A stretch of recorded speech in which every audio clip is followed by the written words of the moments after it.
ഇന്ന് രോഗങ്ങളെ പറ്റി നോക്കാം. അപ്പം മാനസികവും ശാരീരികവും സാമൂഹികവുമായ സുസ്ഥിതിയാണ് ആരോഗ്യമെന്ന് ലോകാരോഗ്യ സംഘടന നിർവഹിച്ചിരിക്കുന്നത്. അപ്പം ആരോഗ്യം എന്ന് പറഞ്ഞാല് മാനസികവും ശാരീരികവും സാമൂഹികവുമായ സുസ്ഥിതി എന്നാണ്. പിന്നെ രോഗങ്ങൾക്ക് കാരണമാവുന്ന സൂക്ഷ്മജീവികൾ നമുക്കറിയാം. ബാക്ടീരിയ, വൈറസ്, ഫംഗസ്, പ്രോട്ടോസോവ എന്നിവയൊക്കെയാണ് സാധാരണ രോഗങ്ങൾക്ക് കാരണമാകുന്ന സൂക്ഷ്മജീവികൾ. ബാക്ടീരിയ ഉണ്ട്, വൈറസ് ഉണ്ട്, ഫംഗസ് ഉണ്ട്, പ്രോട്ടോസോവയുണ്ട്.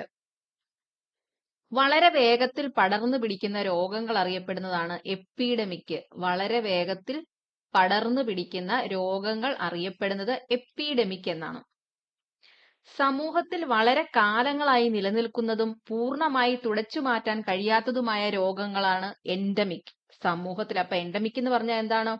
സമൂഹത്തിൽ വളരെ കാലങ്ങളായി നിലനിൽക്കുന്നതും പൂർണ്ണമായി തുടച്ചു മാറ്റാൻ കഴിയാത്തതുമായ രോഗങ്ങൾ അറിയപ്പെടുന്നതാണ് എൻഡമിക് എന്ന് പറയുന്നത്. അതായത് മലേറിയയൊക്കെ ഇപ്പോഴും ഉണ്ട്, വളരെ കാലങ്ങളായിട്ട് ഉള്ളതുമാണ്. കാരണമറിയാത്ത രോഗങ്ങൾ അറിയപ്പെടുന്നത് ക്രിപ്റ്റോജനിക് രോഗങ്ങളാണ്. കാരണമറിയാത്ത രോഗങ്ങൾ അറിയപ്പെടുന്നത് ക്രിപ്റ്റോജനിക് രോഗങ്ങൾ. ഒരു രാജ്യത്ത് നിന്നും മറ്റൊരു രാജ്യത്തിലേക്ക് അതിവേഗം പടർന്നു പിടിക്കുന്ന രോഗങ്ങളാണ് പാൻഡമിക്. അപ്പം ഒരു രാജ്യത്ത് നിന്നും മറ്റൊരു രാജ്യത്തിലേക്ക് അതിവേഗം പടർന്നു പിടിക്കുന്ന രോഗങ്ങൾ പാൻഡമിക് എന്നറിയപ്പെടും. അപ്പൊ ഒരു ഉദാഹരണം പറയുവാണെങ്കിൽ ഏതാണ്? കോവിഡ് അല്ലെ? കോവിഡ് ഒരു പാൻഡമിക് ആണ്. ആശുപത്രിയിൽ നിന്നും പകരുന്ന രോഗങ്ങൾ നോസോകോമിയൽ രോഗങ്ങൾ. ആശുപത്രിയിൽ നിന്നും പകരുന്ന രോഗങ്ങളാണ് നോസോകോമിയൽ രോഗങ്ങൾ. മൃഗങ്ങളിൽ നിന്നും മനുഷ്യരിലേക്ക് പകരുന്നതായ രോഗങ്ങൾ സൂണോസിസ് ആണ്. മൃഗങ്ങളിൽ നിന്നും മനുഷ്യരിലേക്ക് പകരുന്നതായ രോഗങ്ങളാണ് സൂണോസിസ്. അപ്പം മൃഗങ്ങളിൽ നിന്ന് മനുഷ്യരിലേക്ക് പകരുന്ന രോഗങ്ങൾ എന്ന് പറയുമ്പോൾ ഉദാഹരണങ്ങൾ ഏതൊക്കെയാണ്? എലിപ്പനിയുണ്ട്, പ്ലേഗ് ഉണ്ട്, വെസ്റ്റ് നൈൽ പനിയുണ്ട്. അപ്പം സൂണോസിസ് രോഗങ്ങൾക്ക് ഉദാഹരണം എന്ന് പറയാനായിട്ട് എലിപ്പനി അല്ലെ? എലിപ്പനിയുണ്ട്, പിന്നെ പ്ലേഗ് ഒക്കെ ഉണ്ട്. പ്ലേഗ്. ലോക ജന്തുരോഗ ദിനം ജൂലൈ 6 ലോക ജന്തുരോഗ ദിനം ജൂലൈ 6. മൃഗങ്ങൾക്കിടയിലെ സാംക്രമിക രോഗങ്ങൾ എപ്പിസ്യൂട്ടിംഗ് എന്നാണ് അറിയപ്പെടുന്നത്. മൃഗങ്ങൾക്കിടയിലെ സാംക്രമിക രോഗങ്ങൾ അറിയപ്പെടുന്നത് എപ്പിസ്യൂട്ടിംഗ് എന്നാണ്. തെറ്റായ ജീവിതശൈലിയിലൂടെ ഉണ്ടാകുന്ന രോഗങ്ങളാണ് ജീവിതശൈലി രോഗങ്ങൾ. ഇത് വളരെ ഇമ്പോർട്ടന്റ് ആയിട്ടുള്ള ഒരു ഭാഗമാണ്. ഈ ജീവിതശൈലി രോഗങ്ങൾ എപ്പോഴും ചോദിക്കുന്നതാണ്. ഇപ്പൊ സ്റ്റേറ്റ്മെന്റ് ആയിട്ട് 3 ജീവിതശൈലി രോഗങ്ങൾ തന്നിട്ട് അതിൽ വേറെ ഏതെങ്കിലും ജീവിതശൈലി രോഗം അല്ലാത്ത തന്നിട്ട് ഇതിലേതാണ് ജീവിതശൈലി രോഗങ്ങൾ എന്ന് മിക്കവാറും ചോദിക്കുന്നതാണ്. തെറ്റായ ജീവിതശൈലിയിലൂടെ ഉണ്ടാകുന്ന രോഗങ്ങളാണ് ജീവിതശൈലി രോഗങ്ങൾ. ഉദാഹരണമായിട്ട് ഏതൊക്കെ വരും? ഡയബറ്റീസ് ഉണ്ട്, ഹൈപ്പർ ടെൻഷൻ, പൊണ്ണത്തടി, പക്ഷാഘാതം, ഹൃദയരോഗങ്ങൾ, ക്യാൻസർ. ഈ ക്യാൻസർ ജീവിതശൈലി രോഗത്തിൽ വരുന്നതാണോ?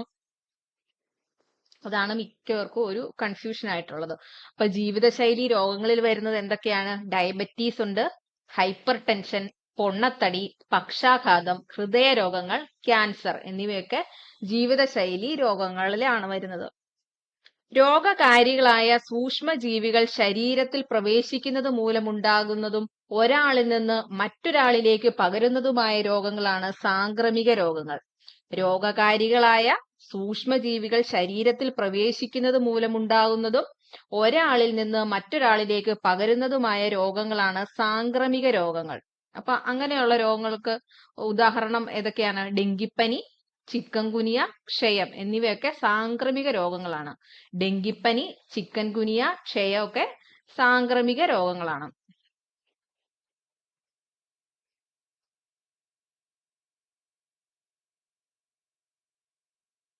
പ്രോട്ടീൻ ആവരണത്തിനുള്ളിൽ DNA അല്ലെങ്കിൽ RNA തന്മാത്രകളെ ഉൾക്കൊള്ളുന്ന ലഘുഘടനയുള്ള സൂക്ഷ്മജീവിയാണ് വൈറസ്.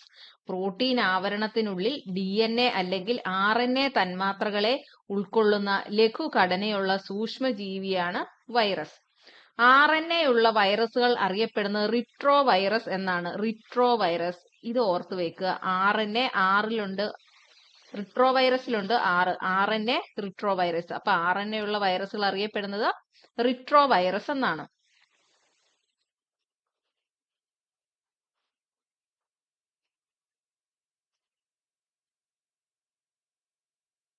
ഈ വായുവിലൂടെ പകരുന്ന രോഗങ്ങൾ നോക്കാം.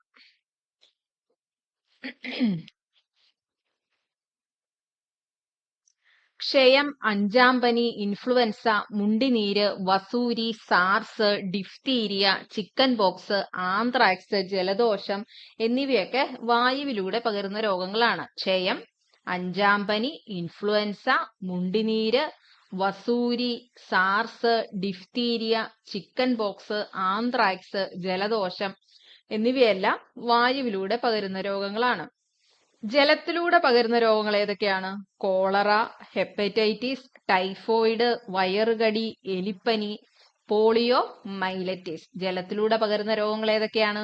കോളറ, ഹെപ്പറ്റൈറ്റിസ്, ടൈഫോയിഡ്, വയറുകടി, എലിപ്പനി, പോളിയോ മൈലറ്റിസ്. ഇതില് ഈ പോളിയോ മൈലറ്റിസ് ഓർത്തിരിക്കുക, ഇത് ജലത്തിലൂടെ പകരുന്നതാണ്. ഇതാണ് നമുക്ക് ഇതിൽ കൺഫ്യൂഷൻ ഉണ്ടാകുന്നത്. ജലത്തിലൂടെ പകരുന്ന രോഗങ്ങളിൽ വരുന്നതാണ് പോളിയോ മൈലറ്റിസ്. സമ്പർക്കത്തിലൂടെ പകരുന്ന രോഗങ്ങൾ കുഷ്ഠം, എബോള, ചെങ്കണ്ണ്. സമ്പർക്കത്തിലൂടെ പകരുന്ന രോഗങ്ങൾ കുഷ്ഠം, എബോള, ചെങ്കണ്ണ്. ലൈംഗിക സമ്പർക്കത്തിലൂടെ പകരുന്ന രോഗങ്ങൾ ഏതൊക്കെയാണ്? സിഫിലിസ് ഉണ്ട്. Syphilis, AIDS, gonorrhoea. ലൈംഗിക സമ്പർക്കത്തിലൂടെ പകരുന്ന രോഗങ്ങൾ ഏതൊക്കെയാണ്? Syphilis, AIDS, gonorrhoea. മൃഗങ്ങൾ പരത്തുന്ന രോഗങ്ങൾ ഏതൊക്കെയാണ്? പന്നിപ്പനി, പക്ഷിപ്പനി, മാൾട്ടാപ്പനി, നിപ്പ, എബോള. മൃഗങ്ങൾ പരത്തുന്ന രോഗങ്ങൾ പന്നിപ്പനി, പക്ഷിപ്പനി, മാൾട്ടാപ്പനി, എബോള. പഴകിയ ആഹാരത്തിലൂടെ പകരുന്ന രോഗമാണ് ബോട്ടുലിസം. പഴകിയ ആഹാരത്തിലൂടെ പകരുന്ന രോഗം ബോട്ടുലിസം. മുറിവിലൂടെ പകരുന്ന രോഗം ടെറ്റനസ്. മുറിവിലൂടെ പകരുന്ന രോഗം ടെറ്റനസ് ആണ്. ഇനി കൊതുക് പരത്തുന്ന രോഗങ്ങൾ നോക്കാം. മന്ത്, മലേറിയ, ഡെങ്കിപ്പനി, ചിക്കൻ ഗുനിയ, മഞ്ഞപ്പനി, സിക്ക, ജപ്പാൻ ജ്വരം എന്നിവയൊക്കെ കൊതുക് പരത്തുന്ന രോഗങ്ങളാണ്. അപ്പൊ മന്ത്, മലേറിയ, ഡെങ്കിപ്പനി, ചിക്കൻ ഗുനിയ, മഞ്ഞപ്പനി, സിക്ക, ജപ്പാൻ ജ്വരം. ജപ്പാൻ ജ്വരം ഒക്കെ കൊതുക് പരത്തുന്ന രോഗങ്ങളാണ്. ഇനി എന്താണ് ഈ മന്ത് പരത്തുന്ന കൊതുക്? ഏതാണ്? ക്യൂലെക്സ് ആണ് അല്ലെ? ക്യൂലെക്സ് ആണ് മന്ത് പരത്തുന്ന കൊതുക്. മലേറിയ പരത്തുന്നത് ഏതാണ്? മലേറിയ പരത്തുന്നത് അനോഫിലസ് പെൺകൊതുകുകളാണ്. മലേറിയ പരത്തുന്നത് അനോഫിലസ് പെൺകൊതുകുകളാണ്. ഡെങ്കിപ്പനി, ചിക്കൻ ഗുനിയയും പരത്തുന്നത് ഈഡിസ് ഈജിപ്റ്റി ആണ്. ഈ ഡെങ്കിപ്പനി ഈഡിസ് ഈജിപ്റ്റി.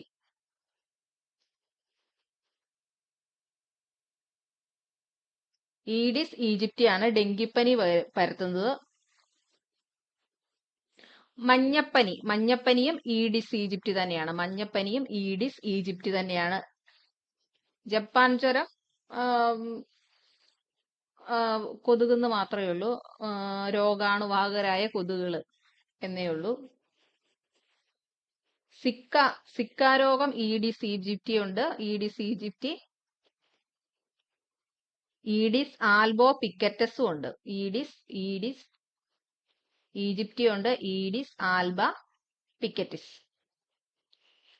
പ്ലേഗ് പരത്തുന്നത് ആരാണ്? എലിച്ചള്ളാണ് പ്ലേഗ് പരത്തുന്നത് അല്ലെ? പ്ലേഗ് പരത്തുന്നത് എലിച്ചള്ളാണ്. ടൈഫസ് എന്നുള്ള രോഗം ഉണ്ടാവുന്നത് പേനും ചെള്ളും ഒക്കെയാണ് പരത്തുന്നത്. ടൈഫസ് എന്നുള്ള രോഗം പേന്, ചെള്ള് എന്നിവയാണ് പരത്തുന്നത്. കാലാ അസർ, സാൻഡ് ഫ്ലൈ. കാലാ അസർ പരത്തുന്നത് സാൻഡ് ഫ്ലൈ ആണ്. ഇനി നമുക്ക് ഓരോ പ്രധാനപ്പെട്ട രോഗങ്ങൾ നോക്കാം. പ്രധാനപ്പെട്ടത് ക്ഷയം. രോഗങ്ങളുടെ രാജാവ് എന്നറിയപ്പെടുന്ന രോഗമാണ് ക്ഷയം. ക്ഷയത്തിന് കാരണമായ ബാക്ടീരിയ ഏതാണ്? മൈക്കോബാക്ടീരിയം ട്യൂബർകുലോസിസ് ആണ്. ക്ഷയത്തിന് കാരണമായ ബാക്ടീരിയ ഏതാണ്? മൈക്കോബാക്ടീരിയം ട്യൂബർകുലോസിസ് ആണ്.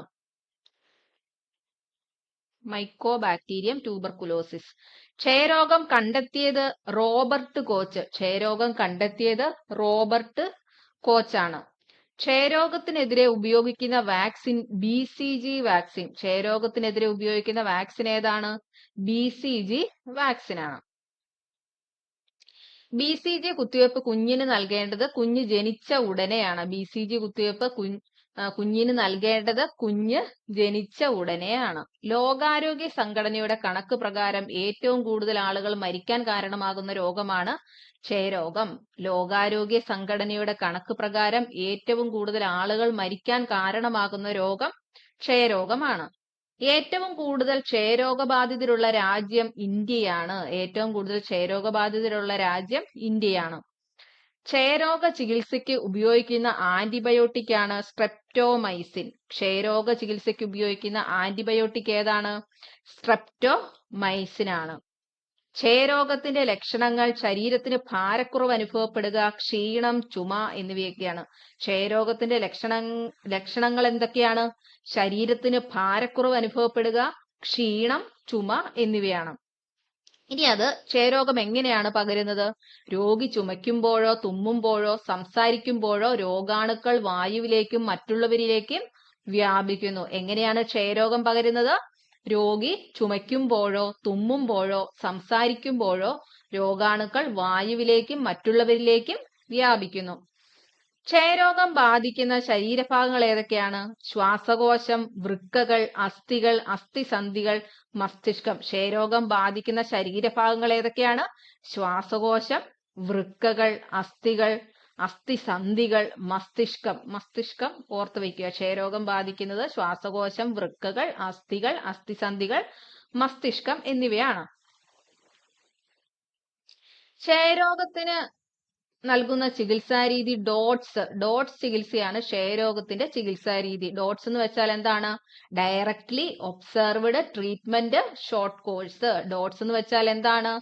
Directly observed treatment short course. ക്ഷയരോഗ നിവാരണത്തിനായി കേന്ദ്ര സർക്കാർ പുറത്തിറക്കിയ പോർട്ടലാണ് നിക്ഷയ് 2.0. ക്ഷയരോഗ നിവാരണത്തിനായി കേന്ദ്ര സർക്കാർ പുറത്തിറക്കിയ പോർട്ടലാണ് നിക്ഷയ് 2.0, 2.0 എന്നൊക്കെ പറയാം.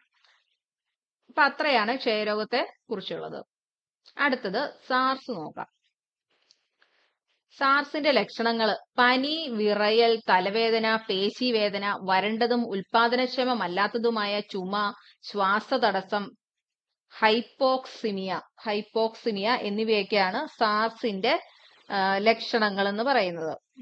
അപ്പൊ എന്തൊക്കെയാണ് സാർസിന്റെ ലക്ഷണങ്ങൾ? പനി, വിറയൽ, തലവേദന, പേശിവേദന, വരണ്ടതും ഉൽപാദനക്ഷമമല്ലാത്തതുമായ ചുമ, ശ്വാസതടസ്സം, ഹൈപ്പോക്സിമിയ എന്ന് വെച്ചിട്ടുണ്ടെങ്കിൽ രക്തത്തിലെ ഓക്സിജന്റെ അളവ് കുറയുന്ന ഒരു അവസ്ഥയാണ്. രക്തത്തിലെ ഓക്സിജന്റെ അളവ് കുറയുന്ന ഒരു അവസ്ഥയാണ് ഹൈപ്പോക്സിമിയ എന്ന് പറയുന്നത്. അടുത്തത് ജലദോഷം. ഏറ്റവും കൂടുതൽ ആളുകളെ ബാധിക്കുന്ന രോഗമാണ് ജലദോഷം. ഏറ്റവും കൂടുതൽ ആളുകളെ ബാധിക്കുന്ന രോഗം ഏതാണ്? ജലദോഷമാണ്. ജലദോഷത്തിന്റെ ശാസ്ത്രീയ നാമം എന്താണ്? നാസോഫാരിഞ്ചൈറ്റിസ് എന്നാണ് ജലദോഷത്തിന്റെ ശാസ്ത്രീയ നാമം. ജലദോഷത്തിന് കാരണമായ വൈറസ് റൈനോ വൈറസ് ആണ്. ജലദോഷത്തിന് കാരണമായ വൈറസ് റൈനോ വൈറസ്. ജലദോഷം ബാധിക്കുന്നത് നാസികയെയും ശ്വാസനാളത്തെയുമാണ്. ജലദോഷം ബാധിക്കുന്നത് ഏതിനെയാണ്? നാസികയെയും ശ്വാസനാളത്തെയുമാണ് ജലദോഷം ബാധിക്കുന്നത്. അടുത്തത് ഡിഫ്തീരിയ അഥവാ തൊണ്ടമുള്ള് എന്ന് പറയും. തൊണ്ടമുള്ള്. ചുമ, തുമ്മൽ എന്നിവയിലൂടെ രോഗബാധിതരിൽ നിന്ന് മറ്റൊരാളിലേക്ക് നേരിട്ട് പകരുന്ന രോഗമാണ് ഡിഫ്തീരിയ. അപ്പൊ എങ്ങനെയാണ്? ചുമ, തുമ്മൽ എന്നിവയിലൂടെ രോഗബാധിതരിൽ നിന്ന് മറ്റൊരാളിലേക്ക് നേരിട്ട് പകരുന്ന രോഗമാണ് ഡിഫ്തീരിയ അഥവാ തൊണ്ടമുള്ള്. ഡിഫ്തീരിയയ്ക്ക് കാരണമായ ബാക്ടീരിയ ഏതാണ്?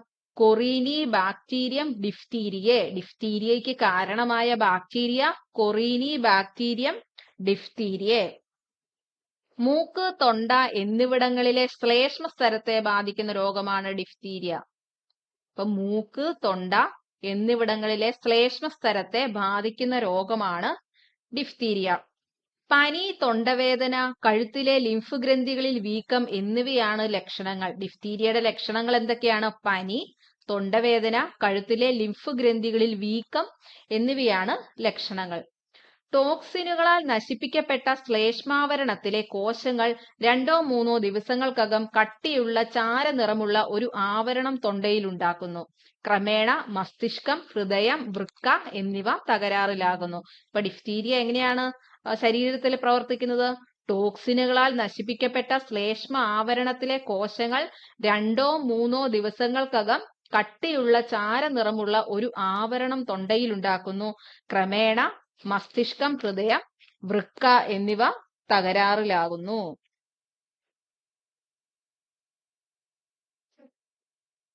അടുത്തത് ടൈഫോയിഡ്.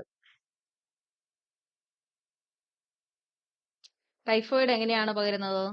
മലിനജലത്തിലൂടെയും ഭക്ഷണത്തിലൂടെയും പകരുന്ന ബാക്ടീരിയൽ രോഗമാണ് ടൈഫോയിഡ്. ടൈഫോയിഡ് എന്ന് വെച്ചാൽ എങ്ങനെയാണ്? മലിനജലത്തിലൂടെയും ഭക്ഷണത്തിലൂടെയും പകരുന്ന ബാക്ടീരിയൽ രോഗമാണ് ടൈഫോയിഡ്. ടൈഫോയിഡ് ബാധിക്കുന്ന ശരീരഭാഗങ്ങൾ ഏതൊക്കെയാണ്? കുടല്, രക്തപര്യന വ്യവസ്ഥ. ഇത് ഇമ്പോർട്ടന്റ് ആയിട്ട് ഓർത്തു വെക്കുക. ടൈഫോയിഡ് ബാധിക്കുന്ന ശരീരഭാഗങ്ങള് കുടലും രക്തപര്യന വ്യവസ്ഥയുമാണ്. രോഗകാരി ഏതാണ്? സാൽമൊണല്ല ടൈഫി എന്ന ബാക്ടീരിയയാണ് ടൈഫോയിഡ് പരത്തുന്നത്. Salmonella typhi. മലിനമായ ആഹാരത്തിലൂടെയും ജലത്തിലൂടെയും ഇവ ചെറുകുടലിലേക്കും അവിടെ നിന്ന് രക്തത്തിലൂടെ മറ്റ് അവയവങ്ങളിലേക്കും പ്രവേശിക്കുന്നു. അപ്പൊ എങ്ങനെയാണ്? മലിനമായ ആഹാരത്തിലൂടെയും ജലത്തിലൂടെയും ഇവ ചെറുകുടലിലേക്കും അവിടെ നിന്ന് രക്തത്തിലൂടെ മറ്റ് അവയവങ്ങളിലേക്കും പ്രവേശിക്കുന്നു. ചെറുകുടലിലേക്ക്. രോഗബാധിതനായ ഒരാൾ ബാത്റൂം ഉപയോഗിക്കുകയും കൈകൾ കഴുകാതിരിക്കുകയും ചെയ്യുമ്പോൾ ബാക്ടീരിയകൾ കൈകളിൽ വസിക്കുകയും ഭക്ഷണപാനീയങ്ങൾ ഉൾപ്പെടെ വ്യക്തി സ്പർശിക്കുന്ന എല്ലാ കാര്യങ്ങളും മലിനമാവുകയും ചെയ്യുന്നത് വഴി രോഗത്തിന്റെ കാഠിന്യമേറിയ ഘട്ടങ്ങളിൽ ഇവ കുടലിൽ ദ്വാരങ്ങൾ ഉണ്ടാക്കുകയും രോഗിക്ക് മരണം സംഭവിക്കുകയും ചെയ്യുന്നു. അപ്പൊ എങ്ങനെയാണ്? രോഗബാധിതനായ ഒരാൾ ബാത്റൂം ഉപയോഗിക്കുകയും കൈകൾ കഴുകാതിരിക്കുകയും ചെയ്യുമ്പോൾ ബാക്ടീരിയകൾ കൈകളിൽ വസിക്കുകയും ഭക്ഷണപാനീയങ്ങൾ ഉൾപ്പെടെ വ്യക്തി സ്പർശിക്കുന്ന എല്ലാ കാര്യങ്ങളും മലിനമാവുകയും ചെയ്യുന്നത് വഴി രോഗത്തിന്റെ കാഠിന്യമേറിയ ഘട്ടങ്ങളിൽ ഇവ കുടലിൽ ദ്വാരങ്ങൾ ഉണ്ടാക്കുകയും രോഗിക്ക് മരണം സംഭവിക്കുകയും ചെയ്യുന്നു. അതുകൊണ്ട് തന്നെ എന്താണ്? കൈകളുടെ ശുചിത്വക്കുറവ് മൂലം ഉണ്ടാകുന്ന ഒരു രോഗമാണ് ടൈഫോയിഡ് എന്ന് പറയാം. കൈകളുടെ ശുചിത്വക്കുറവ് മൂലം ഉണ്ടാകുന്ന ഒരു രോഗമാണ് ടൈഫോയിഡ്. ഇനി ലക്ഷണം എന്താണ്? 103 ഡിഗ്രി അല്ലെങ്കിൽ 104 ഡിഗ്രി ഫാരൻഹീറ്റിലുള്ള പനി, അതല്ലെങ്കിൽ 39 ഡിഗ്രി മുതൽ 40 ഡിഗ്രി സെൽഷ്യസ് വരെയുള്ള പനി. പിന്നെന്താണ്? ബലഹീനത, വയറുവേദന, തലവേദന, വയറിളക്കം, മലബന്ധം, ചുമ, വിശപ്പില്ലായ്മ തുടങ്ങിയവയാണ് ലക്ഷണങ്ങൾ. ടൈഫോയിഡിന്റെ ലക്ഷണങ്ങൾ എന്തൊക്കെയാണ്? 103 ഡിഗ്രി മുതൽ 104 ഡിഗ്രി ഫാരൻഹീറ്റ് വരെയുള്ള പനി, അതല്ലെങ്കിൽ 39 ഡിഗ്രി മുതൽ 40 ഡിഗ്രി വരെ ഉയർന്ന പനി, ബലഹീനത, വയറുവേദന, തലവേദന, വയറിളക്കം, മലബന്ധം, ചുമ, വിശപ്പില്ലായ്മ തുടങ്ങിയവയാണ് ടൈഫോയിഡിന്റെ ലക്ഷണങ്ങൾ. അടുത്തത് പോളിയോ മൈലറ്റിസ്. പോളിയോ വൈറസ് മൂലമുണ്ടാകുന്ന വൈകല്യവും ജീവൻ അപകടപ്പെടുത്തുന്നതുമായ ഒരു രോഗമാണ് പോളിയോ. പോളിയോ വൈറസ് മൂലമുണ്ടാകുന്ന ഒരു രോഗമാണ് പോളിയോ. പക്ഷാഘാതത്തിന് വരെ കാരണമായേക്കാവുന്ന വൈറസ് രോഗമാണ് പോളിയോ. പക്ഷാഘാതത്തിന് വരെ കാരണമായേക്കാവുന്ന വൈറസ് രോഗമാണ് പോളിയോ. ആദ്യ പോളിയോ വിമുക്ത ജില്ല പത്തനംതിട്ടയാണ്. ആദ്യ പോളിയോ വിമുക്ത ജില്ല പത്തനംതിട്ടയാണ്. അടുത്തത് എലിപ്പനി. എലിപ്പനിക്ക് കാരണമായ ബാക്ടീരിയ ലെപ്റ്റോസ്പൈറയാണ്. എലിപ്പനിക്ക് കാരണമായ ബാക്ടീരിയ ലെപ്റ്റോസ്പൈറയാണ്. എലിപ്പനി പരത്തുന്ന ജീവി എലിച്ചെള്ള്. എലിപ്പനി പരത്തുന്ന ജീവി എലിച്ചെള്ളാണ്. ബാക്ടീരിയ മുറിവിലൂടെ ശരീരത്തിലെത്തിയാൽ ശരീരകലകളെ ബാധിക്കുകയും ചില ടോക്സിനുകൾ ഉൽപ്പാദിപ്പിക്കുകയും ചെയ്യുന്നു. ബാക്ടീരിയ മുറിവിലൂടെ ശരീരത്തിലെത്തിയാൽ ശരീരകലകളെ ബാധിക്കുകയും ചില ടോക്സിനുകൾ ഉൽപ്പാദിപ്പിക്കുകയും ചെയ്യുന്നു. രക്തലോമികകളിൽ തകരാറുണ്ടാക്കുകയും ആന്തരിക രക്തസ്രാവത്തിന് കാരണമാവുകയും ചെയ്യുന്നു. രക്തലോമികളില് തകരാറുണ്ടാക്കുകയും ആന്തരിക രക്തസ്രാവത്തിന് കാരണമാവുകയും ചെയ്യുന്ന ബാക്ടീരിയയാണ് ലെപ്റ്റോസ്പൈറ. അപ്പൊ ആന്തരിക രക്തസ്രാവം ഉണ്ടാക്കുന്നു. അങ്ങനെ ഒരു രോഗലക്ഷണം കാണിക്കുന്ന രോഗം എന്താണ്? എലിപ്പനിയാണ്. ശക്തമായ പനി, തലവേദന, പേശീവേദന, കണ്ണിലുണ്ടാകുന്ന ചുവപ്പ് നിറം എന്നിവയാണ് എലിപ്പനിയുടെ ലക്ഷണങ്ങൾ. അപ്പൊ എലിപ്പനിയുടെ ലക്ഷണങ്ങൾ എന്തൊക്കെയാണ്?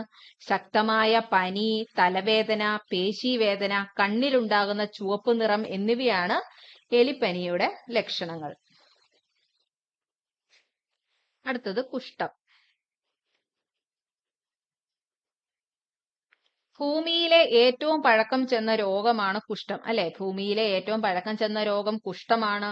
ഏറ്റവും കുറഞ്ഞ പകർച്ചാനിരക്കുള്ള സാംക്രമിക രോഗം കുഷ്ഠമാണ്. ഏറ്റവും കുറഞ്ഞ പകർച്ചാനിരക്കുള്ള സാംക്രമിക രോഗം കുഷ്ഠമാണ്. ഹാൻസെൻസ് രോഗം എന്നറിയപ്പെടുന്നത് കുഷ്ഠമാണ്. ഹാൻസെൻസ് ഡിസീസ്, ഹാൻസെൻസ് രോഗം എന്നൊക്കെ അറിയപ്പെടുന്നത് കുഷ്ഠമാണ്. ഈ കുഷ്ഠരോഗം ബാധിക്കുന്നത് ഏതൊക്കെ ശരീരഭാഗങ്ങളെയാണ്? ചർമ്മം, കണ്ണുകൾ, മൂക്ക്, പെരിഫറൽ ഞരമ്പുകൾ.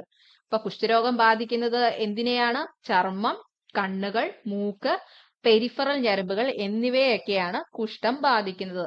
ലോക കുഷ്ഠരോഗ ദിനം ജനുവരി 30 ജനുവരി 30 ലോക കുഷ്ഠരോഗ ദിനം. AIDS.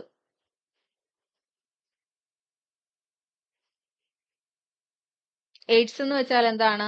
Acquired immunodeficiency syndrome എന്നാണ് എയ്ഡ്സിന്റെ full form. Acquired immunodeficiency syndrome.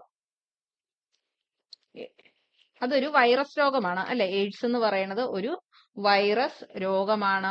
Human immunodeficiency virus, human immunodeficiency virus ആണ് എയ്ഡ്സ് പരത്തുന്നത്, എയ്ഡ്സിനെ ഉണ്ടാക്കുന്നത്. എയ്ഡ്സ് വൈറസ് കണ്ടെത്തിയത് ലൂക്ക് മൊണ്ടേഗ്നിയർ ആണ്. എയ്ഡ്സ് വൈറസിനെ കണ്ടെത്തിയത് ലൂക്ക് മൊണ്ടേഗ്നിയർ ആണ്. HIV ഒരു റിട്രോ വൈറസ് ആണ്. HIV ഒരു റിട്രോ വൈറസ് ആണ്. റിട്രോ വൈറസിനെ പറ്റി പറഞ്ഞിരുന്നു, അല്ലെ? RNA ഉള്ള വൈറസ് ആണ് റിട്രോ വൈറസ് എന്ന് പറയുന്നത്. എയ്ഡ്സ് രോഗം ബാധിക്കുന്നത് രോഗപ്രതിരോധ ശേഷിയാണ്. അപ്പൊ എയ്ഡ്സ് രോഗം ബാധിക്കുന്നത് എന്തിനെയാണ്? രോഗപ്രതിരോധ ശേഷിയാണ് എയ്ഡ്സ് ബാധിക്കുന്നത്. HIV വൈറസ് ശരീരത്തിലെത്തി ലിംഫോസൈറ്റുകളുടെ ജനിതക സംവിധാനം ഉപയോഗിച്ച് പെരുകുന്നു. തന്മൂലം ലിംഫോസൈറ്റുകളുടെ എണ്ണം ഗണ്യമായി കുറഞ്ഞ് ശരീരത്തിന്റെ രോഗപ്രതിരോധ ശേഷി തകരാറിലാക്കുന്നു. അപ്പൊ HIV വൈറസ് എങ്ങനെയാണ് ശരീരത്തിൽ പ്രവർത്തിക്കുന്നത്? ലിംഫോസൈറ്റുകളുടെ ജനിതക സംവിധാനം ഉപയോഗിച്ച് പെരുകുന്നു. തന്മൂലം ലിംഫോസൈറ്റുകളുടെ എണ്ണം ഗണ്യമായി കുറഞ്ഞ് ശരീരത്തിന്റെ രോഗപ്രതിരോധ ശേഷി തകരാറിലാവുന്നു. രോഗാണുബാധിതനായ വ്യക്തിയുടെ ശരീരത്തിലെ സഹായക ടി ലിംഫോസൈറ്റിനെ ബാധിക്കുന്നു. എയ്ഡ്സ് ടി ലിംഫോസൈറ്റുകളുടെ എണ്ണം ക്രമാതീതമായി കുറയുന്നതിന് കാരണമാകുന്നു. ടി ലിംഫോസൈറ്റുകളെയാണ് എയ്ഡ്സ് വൈറസ് ബാധിക്കുന്നത്. ഇനി എയ്ഡ്സ് പകരുന്ന മാർഗങ്ങൾ. രോഗാണുബാധിതരായ വ്യക്തിയുമായുള്ള ലൈംഗിക ബന്ധം വഴി. ഒന്നാമത്തേത് എങ്ങനെയാണ്? രോഗാണുബാധിതരായ വ്യക്തിയുമായുള്ള ലൈംഗിക ബന്ധം വഴി. രോഗബാധിതരുടെ രക്തത്തിന്റെയും രക്ത ഉൽപ്പന്നങ്ങളുടെയും നിവേശനം വഴി. രോഗബാധിതരായ രക്തത്തിന്റെയും രക്ത ഉൽപ്പന്നങ്ങളുടെയും നിവേശനം വഴി. മയക്കുമരുന്ന് സിരകളിലേക്ക് കുത്തിവെക്കുമ്പോൾ പങ്കുവെക്കുന്ന രോഗബാധിതമായ സൂചികൾ വഴി. രോഗബാധിതരായ അമ്മയിൽ നിന്ന് പ്ലാസന്റ വഴി അവരുടെ കുഞ്ഞുങ്ങളിലേക്ക്. അപ്പൊ എങ്ങനെയൊക്കെയാണ് എയ്ഡ്സ് പകരുന്ന മാർഗങ്ങള്? രോഗാണുബാധിതരായ വ്യക്തിയുമായുള്ള ലൈംഗിക ബന്ധം വഴി. രോഗബാധിതരുടെ രക്തത്തിന്റെയും രക്ത ഉൽപ്പന്നങ്ങളുടെയും നിവേശനം വഴി. മയക്കുമരുന്ന് സിരകളിലേക്ക് കുത്തിവെക്കുമ്പോൾ പങ്കുവെക്കുന്ന രോഗബാധിതമായ സൂചികൾ വഴി. രോഗബാധിതരായ അമ്മയിൽ നിന്ന് പ്ലാസന്റ വഴി അവരുടെ കുഞ്ഞിലേക്ക്.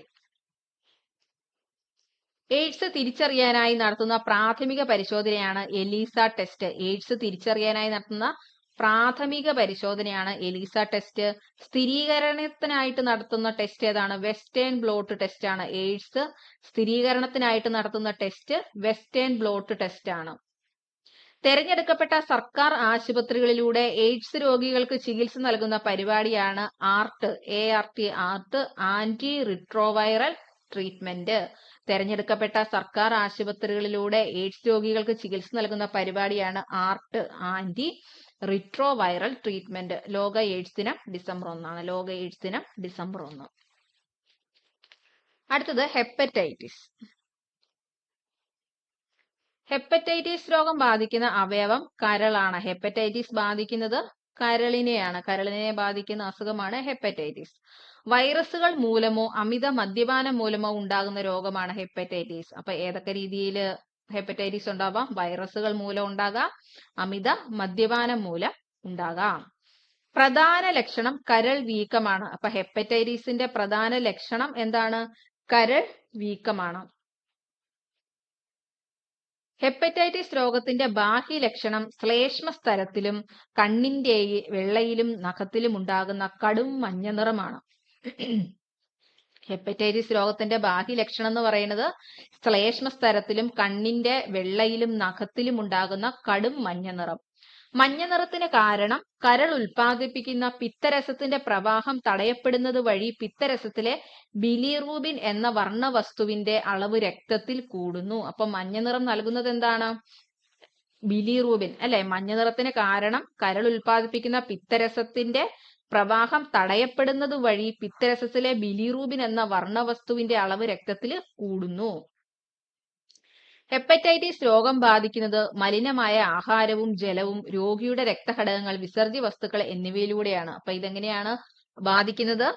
മലിനമായ ആഹാരവും ജലവും രോഗിയുടെ രക്തഘടകങ്ങൾ, വിസർജ്യ വസ്തുക്കൾ എന്നിവയിലൂടെ. ഇങ്ങനെയാണ് രോഗം വ്യാപിക്കുന്നതാണ്. ലോക ഹെപ്പറ്റൈറ്റിസ് ദിനം ജൂലൈ 28. ലോക ഹെപ്പറ്റൈറ്റിസ് ദിനം ജൂലൈ 28. ഹെപ്പറ്റൈറ്റിസ് പല വിധമുണ്ട്. ABCDE എന്ന് പറഞ്ഞ പല ഡിഫറെന്റ് ആയിട്ടുള്ള ഹെപ്പറ്റൈറ്റിസ് ഉണ്ട്.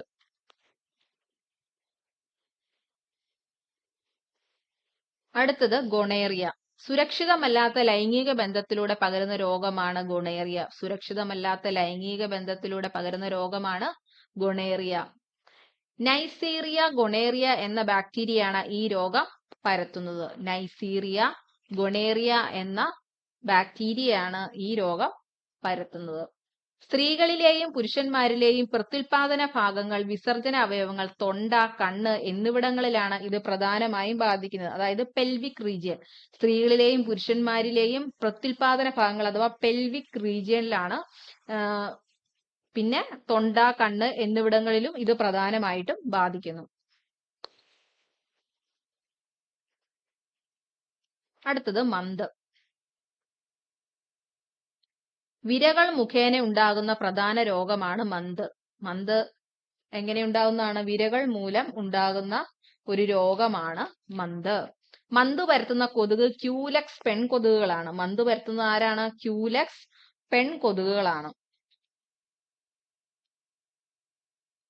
മറ്റൊരു പേര് എലിഫന്റിയാസിസ്. മന്തിന്റെ മറ്റൊരു പേരെന്താണ്? എലിഫന്റിയാസിസ് എന്നാണ്. മന്തിന് കാരണമായ വിര ഫൈലേറിയൻ വിരയാണ്. മന്തിന് കാരണമായ വിര എന്താണ്?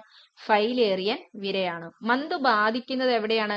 ലിംഫ് ഗ്രാഹികളെയാണ് മന്ത് ബാധിക്കുന്നത്. ലിംഫ് ഗ്രാഹികളെയാണ് മന്ത് ബാധിക്കുന്നത്. ലിംഫ് ഗ്രാഹികളിൽ വിരകൾ തങ്ങി നിൽക്കുന്നതിനാൽ പ്രവാഹം തടസ്സപ്പെട്ട് ഗ്രാഹികൾ വീങ്ങുന്ന അവസ്ഥയാണ് മന്ത്. ലിംഫ് ഗ്രാഹികളിൽ വിരകൾ തങ്ങി നിൽക്കുന്നു അല്ലെ. വിരകൾ തങ്ങി നിൽക്കുന്നതിനാൽ പ്രവാഹം തടസ്സപ്പെട്ട് ഗ്രാഹികൾ വീങ്ങുന്ന അവസ്ഥയാണ് മന്തെന്ന് പറയുന്നത്. ഇനി മലേറിയ അഥവാ മലമ്പനി അല്ലെങ്കിൽ മലേറിയ. മലേറിയ എന്ന വാക്കിന്റെ അർത്ഥം ദൂഷിതമായ വായു എന്നാണ്. മലേറിയ എന്ന വാക്കിന്റെ അർത്ഥം ദൂഷിതമായ വായു എന്നാണ്. മലേറിയ പരത്തുന്ന രോഗാണു പ്ലാസ്മോഡിയമാണ്. മലേറിയ പരത്തുന്ന രോഗാണു പ്ലാസ്മോഡിയം. മലമ്പനി രോഗത്തിന് കാരണമായ രോഗാണു ഉൾപ്പെടുന്ന വിഭാഗം പ്രോട്ടോസോവയാണ്. അപ്പൊ മലമ്പനി പരത്തുന്നത് ചോദിച്ചാല് പ്രോട്ടോസോവ എന്ന് പറയാം. പ്രോട്ടോസോവയാണ് മലമ്പനി പരത്തുന്നത്. മലമ്പനി രോഗത്തിന് കാരണമായ രോഗാണു ഉൾപ്പെടുന്ന വിഭാഗമാണ് പ്രോട്ടോസോവ. രോഗാണു എന്ന് ചോദിച്ചാൽ പ്ലാസ്മോഡിയം. മലേറിയ പരത്തുന്ന കൊതുക് അനോഫിലസ് പെൺകൊതുകുകളാണ്. മലേറിയ അല്ലെങ്കിൽ മലമ്പനി പരത്തുന്നത് ആരാണ്? അനോഫിലസ് പെൺകൊതുകുകളാണ് മലമ്പനി പരത്തുന്നത്. ബ്ലാക്ക് വാട്ടർ ഫീവർ, ചതുപ്പ് രോഗം എന്നിങ്ങനെ അറിയപ്പെടുന്നത് മലമ്പനിയാണ്. ബ്ലാക്ക് വാട്ടർ ഫീവർ, ചതുപ്പ് രോഗം എന്നിങ്ങനെയൊക്കെ അറിയപ്പെടുന്നത് മലമ്പനിയാണ്. ലക്ഷണങ്ങൾ വിറയലോട് കൂടിയ പനി, അമിത വിയർപ്പ്, തലവേദന, ഛർദി, വയറിളക്കം, വിളർച്ച എന്നിവയാണ് മലമ്പനിയുടെ ലക്ഷണങ്ങൾ. അപ്പൊ എന്തൊക്കെയാണ് മലമ്പനിയുടെ ലക്ഷണങ്ങൾ? വിറയലോട് കൂടിയ പനി, അമിത വിയർപ്പ്, തലവേദന, ഛർദി, വയറിളക്കം, വിളർച്ച എന്നിവയാണ് മലമ്പനിയുടെ ലക്ഷണങ്ങൾ. ഏറ്റവും മാരകമായ മലമ്പനി ഫാൽസിപ്പാരം മലമ്പനിയാണ്. ഫാൽസിപ്പാരം മലമ്പനിയാണ് ഏറ്റവും മാരകമായ മലമ്പനി. മലമ്പനിക്ക് നൽകുന്ന ഔഷധം ക്വിനൈൻ ആണ്. മലമ്പനിക്ക് നൽകുന്ന ഔഷധം ക്വിനൈൻ. ലോക കൊതുക് ദിനം ഓഗസ്റ്റ് 20 ലോക കൊതുക് ദിനം ഓഗസ്റ്റ് 20 ലോക മലമ്പനി ദിനം ഏപ്രിൽ 25 ലോക മലമ്പനി ദിനം ഏപ്രിൽ 25 അടുത്തത് ചിക്കൻ ഗുനിയ. ചിക്കൻ ഗുനിയ എന്ന വാക്കിന്റെ അർത്ഥം വളഞ്ഞു നിൽക്കുക എന്നാണ്. ചിക്കൻ ഗുനിയ എന്ന വാക്കിന്റെ അർത്ഥം വളഞ്ഞു നിൽക്കുക എന്നാണ്. ചിക്കൻ ഗുനിയ പറ്റുന്ന കൊതുക് ഏതാണ്? ഈഡിസ് ഈജിപ്തി ഉണ്ട്, ഈഡിസ് ആൽബോ പിക്കറ്റ്സും ഉണ്ട്. ചിക്കൻ ഗുനിയ പറ്റുന്ന കൊതുക് aedes aegypti, aedes albopictus. Chikungunya പറ്റുന്ന രോഗാണു ഗ്രൂപ്പ് എ ആൽഫ വിഭാഗത്തിൽപ്പെട്ട RNA വൈറസ് ആണ്. ചിക്കൻ ഗുനിയ പറ്റുന്ന രോഗാണു ഏതാണ്? ഗ്രൂപ്പ് എ ആൽഫ വിഭാഗത്തിൽപ്പെട്ട RNA വൈറസ് ആണ്. ഇത്രയാണ് ചിക്കൻ ഗുനിയയെ പറ്റിയുള്ളത്.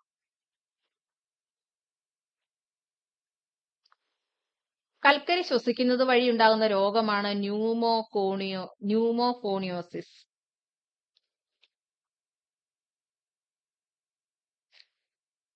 ധാന്യങ്ങളുടെ പൊടി ശ്വസിക്കുന്നത് വഴി ഉണ്ടാകുന്ന രോഗം ഫാർമേഴ്സ് ലങ്. പാറമടകളിൽ പണിയെടുക്കുന്നവരിൽ ഉണ്ടാകാൻ സാധ്യതയുള്ള രോഗം സിലിക്കോസിസ്. പാറമടകളിൽ പണിയെടുക്കുന്നവർക്ക് ഉണ്ടാകാൻ സാധ്യതയുള്ള രോഗമാണ് സിലിക്കോസിസ്. ഇതൊക്കെ തൊഴിൽജന്യ രോഗങ്ങളാണ് കേട്ടോ, തൊഴിൽജന്യ രോഗങ്ങൾ. കൽക്കരി ശ്വസിക്കുന്നത് വഴി ഉണ്ടാകുന്ന രോഗം ന്യൂമോകോണിയോസിസ് ആണ്. ന്യൂമോകോണിയോസിസ്.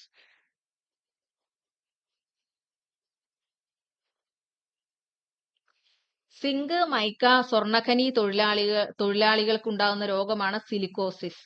സിങ്ക്, മൈക്ക, സ്വർണ്ണഖനി തൊഴിലാളികൾക്ക് ഉണ്ടാകുന്ന രോഗമാണ് സിലിക്കോസിസ്. കൈത്തണ്ടയിൽ ഉണ്ടാകുന്ന അമിതമായ സമ്മർദ്ദം മൂലം ഉണ്ടാകുന്ന രോഗമാണ് കാർപ്പൽ ടണൽ സിൻഡ്രോം. കൈത്തണ്ടയിൽ ഉണ്ടാകുന്ന അമിത സമ്മർദ്ദം മൂലം ഉണ്ടാകുന്ന രോഗമാണ് കാർപ്പൽ ടണൽ സിൻഡ്രോം.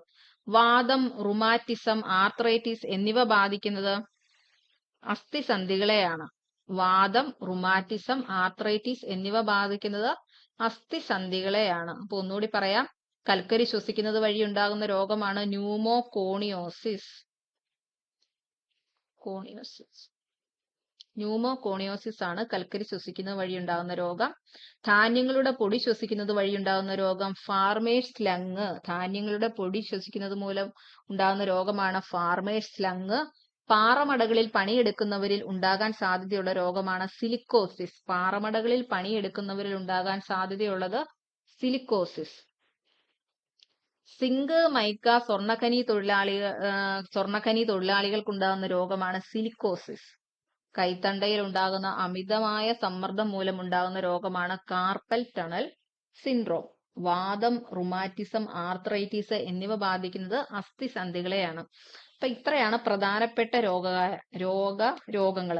ഇനിയിപ്പോ രോഗകാരികളെ പറ്റിയൊക്കെ നമുക്ക് പഠിക്കാനുണ്ട്. അതായത് ബാക്ടീരിയ പറ്റുന്ന രോഗങ്ങള്, വൈറസ് പറ്റുന്ന രോഗങ്ങള്, അങ്ങനെ കുറെ കാര്യം, രോഗവിശേഷണങ്ങൾ എന്നൊക്കെ പറഞ്ഞ് അത് അടുത്ത ക്ലാസ്സിൽ നമുക്ക് പഠിക്കാം.